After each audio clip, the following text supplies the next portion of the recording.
sikap terhadap pemimpin muslim atau ulil amr. Dan itu yang akan kita bahas malam ini. Di Indonesia sampai sekarang kita belum menemukan ada pemimpin muslim yang alim, ulama, yang ideal gitu. Hafal Al-Quran, kemudian sholat on time 5 waktu, bisa jadi imam. Ya. Hukum halal haramnya Allah diterapkan. Belum ada. Tapi minimal Indonesia, saya terus terang termasuk orang yang sangat tidak setuju. Kalau Indonesia disalah-salahkan, dikatakan bukan. Karena firman Allah berbunyi dalam surah An-Nisa ayat 59.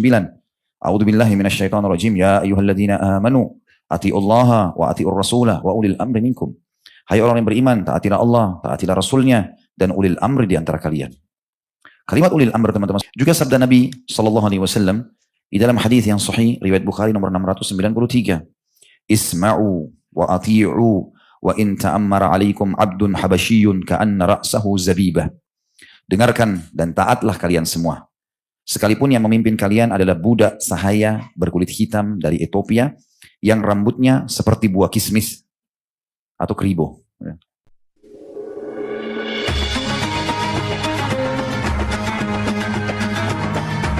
Yang subscribe, semoga hidup kaya raya, mati masuk surga. Yuk jadi bagian dari dakwah kami. Dukung operasional dakwah dan sosial kami, raih pahala amal jariah yang terus mengalir sampai hari kiamat. Assalamualaikum warahmatullahi wabarakatuh. Alhamdulillah. Selalu saja kita memanjatkan puja dan puji kita kehadirat Allah Subhanahu wa ta'ala. Zat yang paling pantas, yang paling layak untuk disembah, ditunduki, dicintai, dihormati, dan juga ditakuti. Karena dia satu-satunya yang menciptakan, yang memiliki, yang mengurus, yang menguasai semua yang di langit, semua yang di bumi, dan semua yang di kedalaman lautan. Serta dia telah menggantungkan segala kebutuhan kita dengan kalimat sederhana namun penuh dengan berkah dalam memuji namanya Alhamdulillah. Maka sangat wajar kalau kita selalu ucapkan kalimat ini. Juga kita panjatkan salam hormat kita kepada manusia terbaik yang diutus oleh Sang Pencipta Allah secara langsung untuk seluruh umat manusia, bahkan seluruh jin, untuk membawa hukum halal haramnya Sang Pencipta sehingga kita punya semua panduan hidup. Dan Sang Pencipta Allah bersama malaikatnya mengucapkan salam hormat kepada manusia terbaik ini dan jadikan ibadah untuk orang beriman. Maka sangat wajar kalau kita selalu membacakan salawat dan taslim atas Nabi besar Muhammad sallallahu alaihi wasallam. Mungkin ada di antara teman-teman yang berkeluh kesah dengan adanya hujan. Ini harus diperbaiki kalau memang terjadi. Karena hujan adalah rahmat dari langit. Baginda Nabi SAW kalau turun hujan seperti ini, malah sengaja membuka imamahnya, tutup kepalanya dan membasahkan kepala beliau SAW. Bahkan membiarkan sebagian air masuk ke dalam tubuhnya. Pada saat ditanya kenapa ya Rasulullah, beliau mengatakan ini rahmat. Air ini baru saja turun dari rahmat Tuhannya. Maksudnya adalah air ini baru habis selesai difilter baru dan sekarang layak digunakan lagi. Karena tidak ada air yang baru di muka bumi ini. Air yang digunakan dari zaman dulu, awal diciptakan langit dan bumi, ya ini airnya. Didaur ulang terus. Dan hujan adalah cara satu-satunya yang diciptakan oleh Allah untuk itu. Makanya salah satu doa mustajab kalau hujan sedang turun. Malah berdoa dan bersyukur kepada Allah. Mungkin sebagian aktivitas kita terhambat, tetapi karunia Allah diterima. Dan di sini Allah menguji siapa yang masih tetap bersabar untuk mendatangi majelis ilmu, beribadah, hadir di masjid. Kalau baru hujan saja begini sudah nggak datang ke masjid, bagaimana kalau diminta darahnya nanti? Jihad. Hah? Siap nggak? Ngomongannya aja. Siap sekarang di sini. Kalau sudah lihat darah depan mata lari. Baiklah. Artinya jangan berkeluh kesah. Kita ucapkan Alhamdulillah. Dan di antara doa diajarkan oleh Nabi SAW kalau turun hujan, Allahumma sayyiban nafi'a. Ya Allah jadikanlah hujan ini bermanfaat buat kami. Dalam riwayat lain dikatakan mutirna bifadlillahi wa rahmatih. Kami telah diberikan hujan sebagai karunia dan rahmat dari Allah. Baik, melanjutkan bahasan kita saudara seiman. Kitab Minhajul Muslim dan masih pasal yang sama. Masih pasal yang sama, pasal ke-17 kalau nggak salah ya. Membahas tentang beriman akan wajibnya mencintai para sahabat Rasulullah SAW dan sudah selesai kita bahas serta keutamaan mereka. kemudian menghormati para ulama, juga sudah kita jelaskan. Serta sekarang kita masuk penutupan pasal kita, wajibnya patuh dan taat kepada para pemimpin muslim. Berbicara masalah kepemimpinan saudaraku seiman, dalam Islam pemimpin harus ada, tidak boleh tidak ada. Dan ini memang sudah merupakan bagian dari syariat kita. Dimulai dari sholat misalnya kayak tadi, ada imam pemimpin, dan harus dipatuhi. Dia takbir, kita takbir, dia ruku, kita ruku. Bahkan kata Nabi SAW, innama ju'ilal imamu liyutamma bihis sholat. Imam dijadikan untuk menyempurnakan sholat kalian. Bahkan sebagian orang di antara kita tersempurnakan sholatnya justru karena sempurnanya sholatnya imam. Lalu kriteria imam dalam Islam dijelaskan panjang lebar. Bacaannya paling bagus, tahu rukun dan syarat sholat, wajibnya, sunnahnya, hal-hal yang membatalkannya. Jadi ada kepemimpinan dalam sholat. Kemudian kita juga tahu ada namanya amir safar. Kata Nabi SAW, janganlah seseorang di antara kalian safar 3 orang, kecuali sudah menunjuk salah satunya menjadi pemimpin. Dia bilang pergi, dia bilang duduk, dia bilang jalan, pulang. Kemudian juga yang ketiga kita punya pemimpin dalam perang. Ada panglima perang. Nabi SAW selalu mengamanahkan itu. Ditunjuk, kamu pemimpin. Wajib dipatuhi, gak boleh dilanggar. Mungkin teman-teman masih ingat bagaimana kisah Amr bin As waktu baru 3 bulan masuk Islam. Kemudian di bawah kepemimpinannya ada Umar, ada Abu Bakar, ada Uthman, ada Ali. Sahabat-sahabat senior, tapi wajib dipatuhi. Gak bisa enggak? Dalam rumah tangga ada suami, harus dipatuhi. Istri harus patuh mana suaminya. Dia pemimpin. Kalau belum menikah orang tuanya sebagai walinya atau pemimpinnya. Kita tahu juga pemerintahan. Ini yang lingkup lebih luas lagi. Nabi SAW mencontohkan jadi pemimpin. Bagaimana beliau memimpin, terus diikuti oleh Khulafaur Rasyidin. Mereka menerapkan apa yang Nabi SAW terapkan sebagai pemimpin. Kita tahu banyak sekali khalifah-khalifah dalam Islam. Ya, kalau kita hitung jumlahnya mereka banyak sekali, ratusan. Jumlah mereka dari Umayyah, Abbasiyah, Utsmaniyah. Dan sampai sekarang banyak raja-raja muslim, presiden-presiden muslim. Gitu kan. Ada kepemimpinan dalam Islam. Jadi memang ini ada dalam Islam, pemimpinan dan harus ada, tidak bisa tidak. Cukuplah statement Ali radhiyallahu anhu yang mengatakan kepada kita semua, dan pernah saya sebutkan statement ini, cuma saya reviewkan kembali. Kata beliau, harus di komunitas muslim ada pemimpin. Mukmin atau fasik atau fajir. Orang yang patuh sama Allah atau dia muslim tapi masih banyak pelanggaran agamanya. Kata orang-orang di sekitarnya, waktu itu Ali bin Abi Thalib jadi khalifah. Wahai Amir Mukminin, kalau mukmin masuk akal kita angkat jadi pemimpin. Tapi bagaimana kalau fajir? Kalau dia terlanjur memimpin kami bagaimana? Jauh dari agama, banyak pelanggaran. Tapi dia muslim. Kata Nabi SAW, kata Ali bin Abi Thalib, dengannya, kalaupun dia jadi pemimpin dan dia fajir, jalan-jalan akan aman. Pendapatan negara akan didatangkan.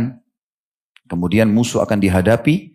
Dan setiap muslim yang jadi masyarakatnya masih bisa menyembah Allah seminimal sampai dia mati dalam kondisi aman. Kita tahu misalnya di Indonesia sampai sekarang kita belum menemukan ada pemimpin muslim yang alim ulama, yang ideal gitu. Hafal Al-Quran, kemudian sholat on time 5 waktu bisa jadi imam. Ya. Hukum halal haramnya Allah diterapkan. Belum ada. Tapi minimal Indonesia makmur, aman jalannya, kita masih bisa memakmurkan masjid. Majelis-majelis salim masih bisa, Ramadan masih diiklankan, haji masih diizinkan, dan seterusnya. Izin-izin buka pesantren, segala macam. Bebas, alhamdulillah. Jadi tinggal, itu saja yang kita perbaiki. Tentu teman-teman sekalian, kepemimpinan ini tidak boleh dilanggar. Kalau dilanggar titahnya, yang tidak berhubungan dengan hal yang diharamkan dalam agama, kitanya yang dosa besar. Misal, orang sengaja melanggar imamnya dalam sholat, batal sholatnya.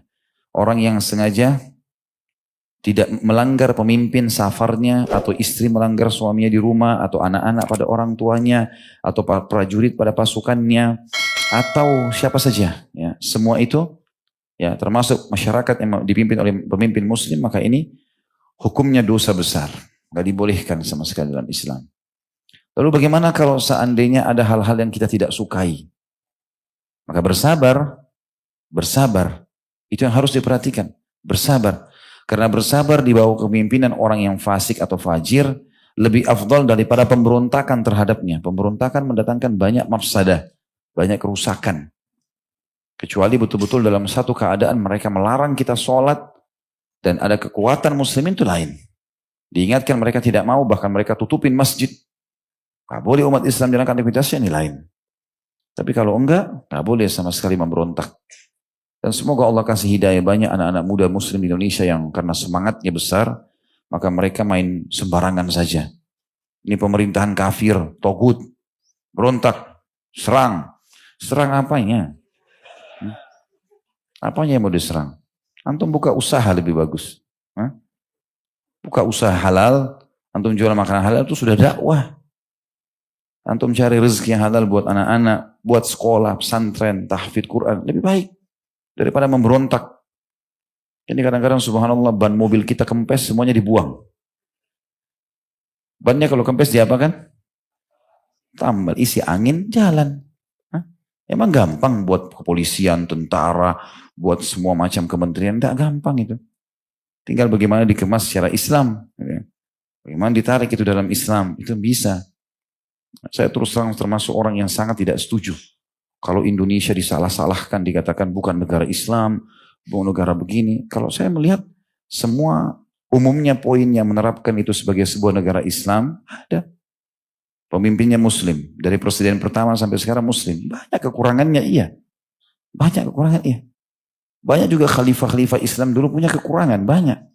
Kekurangan. Ada di antara khalifah-khalifah tidak usah kita sebutkan namanya terkenal. Bahkan minum khamar. Bahkan ini, bahkan itu. Tapi umat Islam, ulama di bawah mereka menasihati. Beda kalau belum jadi pemimpin. Itu lain. Bahasanya berbeda. Jangan dipilih. Tapi kalau sudah jadi pemimpin, tidak bisa lagi. Mafsadahnya lebih besar. Dia mempertahankan kedudukannya, walaupun dia harus korbankan semua yang ada di sekitarnya. Sudah dirasuki oleh syaitan biasanya orang begitu. Seperti kasus sudah sering kita sebutkan di Syria, Bashar. Membunuh sampai 250.000 orang masyarakatnya. Sekarang ini hari-hari sekarang semoga Allah turun muslimin lempar gas-gas beracun di tengah-tengah umat Islam. Tidak mau peduli lagi. Bayangkan mafsadahnya. Satu orang buat masyarakat. Padahal dulu saya pernah ceritakan Syria itu subur sekali. Penerbit-penerbit buku ahli sunnah banyak. Masjid-masjid ahli sunnah banyak. Ulama-ulama berfatwa. Pemerintah juga masih dengar fatwanya ahli sunnah wal jamaah dulu. Padahal walaupun mereka syiah. Pasar-pasar mereka makmur. Semua jenis buah-buahan ada. Sampai saya dengar dari beberapa teman yang pernah menginjakkan kaki ke negeri Syam. Mereka bilang terutama di Syria. Itu kalau jalan rayanya pecah bisa tumbuh pohon apel di situ. Saking suburnya gitu. Habis semuanya sekarang. Seperti negara yang kena azab. Hanya karena segelintir orang awalnya. Enggak, ini enggak cocok ini. Perangi, berontak. Semangat. Padahal dikalahkan akhirnya. Gitu kan? Semoga Allah berikan pertolongan. Tapi kita ambil pelajaran. Ini bukan masalah menyalahkan individu atau kelompok. Kita mendoakan agar perjuangan umat Islam dimenangkan. Tapi kita di negara yang lagi aman seperti sekarang. Ambil pelajaran. Jangan akhirnya semberawut, sembarangan melangkah. Umat dikorbankan. Ya. Masjid-masjid jadi korban dan seterusnya. Ini masalah ini. Ya. Makanya ada sikap terhadap pemimpin muslim atau ulil amr. Jadi itu yang akan kita bahas malam ini. Syekh Abu Bakar Jazair rahimahullah mengatakan, adapun sikap terhadap para pemimpin kaum muslimin atau ulil amr yang sudah jadi ulil amr, yang sudah jadi pemimpin, maka seseorang muslim wajib yang pertama berkeyakinan akan wajibnya taat kepada mereka. Karena firman Allah berbunyi dalam surah An-Nisa ayat 59. A'udzu billahi minasyaitonir rajim. Ya ayyuhalladzina amanu atiullaha wa atiur rasulah wa ulil amri minkum. Hai orang yang beriman, taatilah Allah, taatilah Rasulnya, dan ulil amri di antara kalian. Kalimat ulil amr teman-teman sekalian, ada yang mendefinisikan, enggak ini tidak masuk Indonesia ulil amr. Dari mana enggak masuk? Ulil amr adalah orang-orang yang sudah disepakati oleh umumnya muslimin jadi pemimpin. Istilah ulil amr sederhana sekali kok.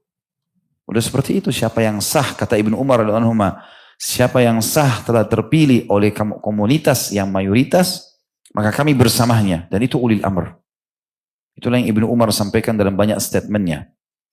Ada satu buku ditulis oleh para ulama, bagus sekali. Saya lupa nama pengarangnya, tapi judulnya di dalam bahasa Indonesia itu bagaimana kalau penguasa zalim. Panjang lebar dari dalil syar'i yang dipaparkan oleh beliau, termasuk banyak sekali statement Abdullah bin Umar radhiyallahu anhuma yang betul-betul menunjukkan di akhir hidup beliau bagaimana seorang muslim tidak boleh memberontak dari pemerintah yang sudah ada karena mudaratnya lebih besar. Bahkan beliau mengatakan nahnu ma'a man ghalab, kami akan selalu bersama dengan orang yang sudah menang demi maslahat umat, demi untuk maslahat umat, bukan ego pribadi, individu, emosional sementara, nggak bisa. Jiwa kepemimpinan itu memang akan ada pada sebagian orang yang betul-betul memang memahami maslahat umum, bukan sesuatu yang kecil, tapi hal yang besar lingkupnya. Juga sabda Nabi Sallallahu Alaihi Wasallam di dalam hadis yang sahih riwayat Bukhari nomor 693, Isma'u wa ati'u wa in ta'ammara alaikum abdun habasyiyun ka'anna ra'sahu zabibah. Dengarkan dan taatlah kalian semua. Sekalipun yang memimpin kalian adalah budak sahaya berkulit hitam dari Ethiopia yang rambutnya seperti buah kismis atau keribo. Ya. Tahu apa makna kalimat ini teman-teman? Di zaman dulu, di zaman Nabi SAW, mayoritas budak itu berkulit hitam. Dan mayoritas mereka rambutnya keribo, kecil-kecil. Biasanya karena mereka banyak yang budak, akhirnya dianggap mereka manusia kelas nomor 2. Gitu. Makanya Nabi SAW datang membawa hukum syariat mengatakan, bebaskan budak, bebaskan budak. Al-Quran mengatakan, fatahriru raqabah. Banyak sahabat beli budak, dibebasin. Tiap hari dibebasin sekian puluh orang. Kita tahu perilaku Abu Bakar dalam membebaskan Bilal, ya, Suhaib, dan beberapa sahabat-sahabat yang Nabi yang lain. Radhiyallahu anhum ini semua dibebaskan. Talha bin Ubaidillah setiap hari membeli 36-37 budak. Dibebasin, lillahi ta'ala saja begitu. Allah mengatakan tadi, tahrir raqabah, dalam ayat lain, fakku raqabah. Bebasin budak-budak itu. Sekarang teman-teman sekalian, Nabi SAW memberikan gambaran kepada kita, dengarkan dan patuhi, walaupun yang memimpin kalian orang yang berkulit hitam, budak sahaya, rambutnya keribo. Apa maknanya? Kata ulama hadis ada 3 hal di sini disebutkan. Seorang budak dulu. Budak ini umumnya kalau dalam lingkungan, kalau dalam pemerintahan, sebenarnya budak itu dalam Islam tidak dipilih. Kalau dia dibebasin dari keterbudakan, baru dia bisa mencalonkan diri atau tercalonkan. Kalau budak ini enggak dipilih. Yang kedua, istilah Nabi SAW dari Habasyah, berkulit hitam dari Habasyah. Habasyah waktu itu beragama Nasrani. Waktu itu beragama Nasrani. Dan kita tahu satu-satunya yang masuk Islam waktu itu hanya Najasyi, rajanya saja. Itu pun rajanya sembunyikan keislamannya karena takut pemberontakan terjadi di masyarakat. Dan kita sudah tahu kalau teman-teman ikuti sejarah sirah atau kisah sirah yang saya sampaikan tentang bagaimana kisah Najasyi masuk Islam di tangan Ja'far bin Abi Thalib radhiyallahu anhu ajma'in, maka kita lihat bagaimana dia akhirnya menyembunyikan keislamannya. Pada saat pendeta-pendeta pada mau memberontak semua, bahkan sempat terjadi peperangan di antara mereka. Tapi karena pengikutnya Najasyi pikir Najasyi betul-betul masih Nasrani, maka mereka mendukung. Gitu kan. Dan waktu meninggal Nabi SAW sholat gaibkan dia. Karena tidak ada yang sholat di Habasyah. Bahkan disebutkan dalam beberapa athar acara kematiannya dengan acara Nasrani. Radhiyallahu anhu. Karena tidak ada yang tahu. Makna kata sebagian ulama hadis, makna kalimat budak Habasyah. Artinya bisa jadi bukan muslim. Bisa jadi yang memimpin kalian tiba-tiba non-muslim menguasai. Kemudian dikatakan rambutnya seperti kismis atau keribo. Ini biasanya orang menganggapnya sebuah kekurangan. Artinya bukan kekurangan lah. Tapi orang lebih suka rambut lurus daripada rambut keribo. Umumnya. Maka maksudnya walaupun fisiknya punya kekurangan gak ada urusan. Fisik bukan jadi tolok ukur. Mau kulitnya hitam, mau rambutnya keribo, mau matanya sipit, mau apa, gak ada urusan. Intinya dia sudah jadi pemimpin. Awal hadis isma'u wa ati'u. Dengarkan dan patuhi. Untuk maslahat umum. Kalau sudah terlanjur terjadi. Tidak bisa lagi. Sekarang masyarakat muslim di Palestina. Mereka mau melawan gak bisa. Sudah dikuasai. Sudah dijajah. Mereka boleh susun kekuatan. Mereka coba melawan. Silahkan. Perjuangan. Seperti Indonesia dulu waktu lawan Belanda. Lawan Jepang. Silahkan. Tapi jangan mengorbankan umumnya maslahat umum gara-gara ego pribadi. Ya gitu. Di Palestina sekarang orang-orang yang tetap mau patuh dengan peraturan pemerintah Israel dapat warga negara, dikasih keamanan, Kami waktu umroh ke sana, muslim-muslim yang tidak memberontak dari pemerintah mereka, kayak kita dulu tuh zaman Belanda, dikasih boleh buka usaha hotel, boleh buka usaha travel, boleh buka restoran, boleh buka segala macam. Betul, ini dijajah, iya betul. Kita juga jengkel, iya. Tapi sekarang terlanjur, meja ini terlanjur tertumpah air. Antum marah, airnya nggak masuk lagi ke gelasnya. Hah? Caranya keringkan itu. Baru kita pikir ngisi kembali gelas air itu. Bisa tangkap nggak ini? Allahu a'lam. 3-4 bisa di belakang merangok semua. Anggap faham. Mudah-mudahan Allah fahamkan antum. Jadi kita harus berpikir maslahat umum. Jangan ego pribadi yang sebentar. Antum kalau faham poin ini teman-teman. Sedikit ada cekcok sama istri. Antum akan lihat maslahat umumnya. Oh maslahat umumnya. Gak boleh saya juga terbawa emosi. Kalau antum terbawa emosi sama dengan istri antum. Tiap hari antum tolak ini. Cerai. Kalau istri antum biasa ucapin itu. Pulangkan saya, ceraikan saya. Antum ketawa saja, senyum saya. Pikir maslahat umumnya. Jadi memang kita harus lihat maslahat umum. Dan itulah yang kita maksudkan dari tadi. Antum kalau hadapi sebuah kasus masalah. Kalau sudah terjadi.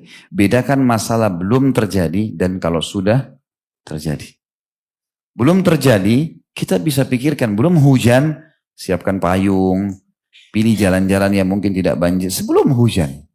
Tapi kalau sudah hujan, udah kita harus memikirkan mana yang terbaik sekarang dengan hujan sudah terjadi. Sudah mengerti? Allahu a'lam. Anggaplah. Kalau sudah paham jangan memberontak lagi ya. Berontak ada saatnya, tenang saja.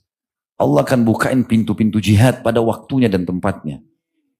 Yang benar. Nah kalau yang benar silahkan di saf pertama. Nanti saya mau lihat nih kalau Allah bukain jihad benar di saf pertama enggak ini yang ribut-ribut nih.